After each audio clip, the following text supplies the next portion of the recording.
என்னுடைய அண்ணன் புரட்சி கலைஞர் கேப்டன் விஜயகாந்த் அவர்களோட பழகிறதுக்கு எனக்கு நிறையவே வாய்ப்பு கிடைச்சது. ஆச்சி கொழுக்கட்டை மாவு வந்தாச்சு. ஆச்சி கொழுக்கட்டை மாவிற்கு கொழுக்கட்டை அச்சை கேட்டு வாங்குங்கள்.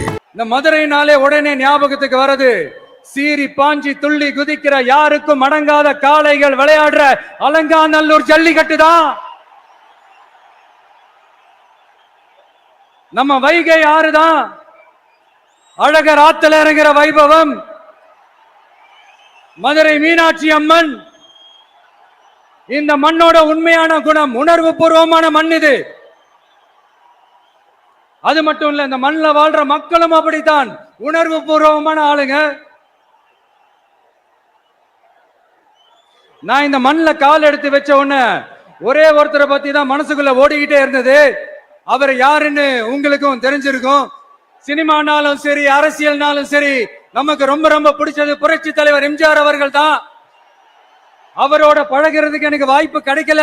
ஆனா அவரை மாதிரியே குணம் கொண்ட என்னுடைய அண்ணன் புரட்சி கலைஞர் கேப்டன் விஜயகாந்த் அவர்களோட பழகிறதுக்கு எனக்கு நிறையவே வாய்ப்பு கிடைச்சது.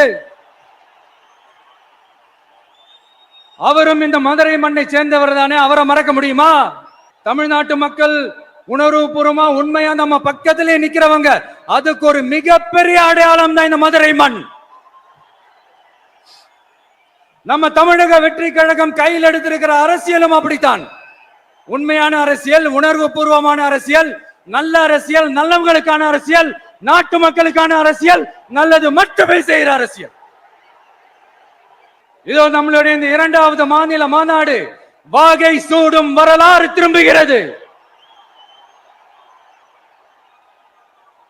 அப்படி இந்த மாநாட்டுக்கு பேர் வச்சிருக்கிறோம். 1967லயும் 1977லயும் நம்ம தமிழக அரசியல் ஒரு மிகப்பெரிய ஆட்சி அதிகார மாற்றங்கள் ஒண்ணு நடந்துச்சு இல்லையா?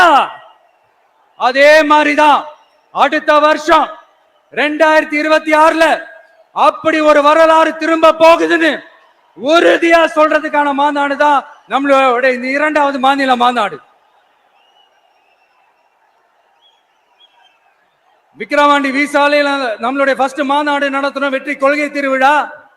அதுக்கப்புறமே நீங்க பார்த்திருப்பீங்க, தமிழக அரசியல் அந்த தட்ப வெப்பத்தையே மாத்தினுச்சு. நமக்கு எதிராக எத்தனை குரல்கள். ஆனா உங்களுக்கு தான் நம்மளை பத்தி நல்லா தெரியுமே, எந்த குரலையும் காதலையே போட்டுக்காம மக்களோட குரலை மட்டுமே கேட்டுக்கிட்டு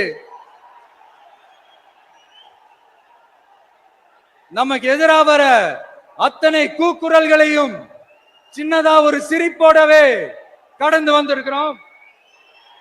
அது இல்லாம நம்ம மாநாட்டில் ஒலிக்கிற இந்த குரல், இந்த ஒற்றை தமிழ் மகனோட குரல் மட்டுமல்ல, ஒட்டுமொத்த தமிழ்நாட்டு மக்களுடைய குரல்.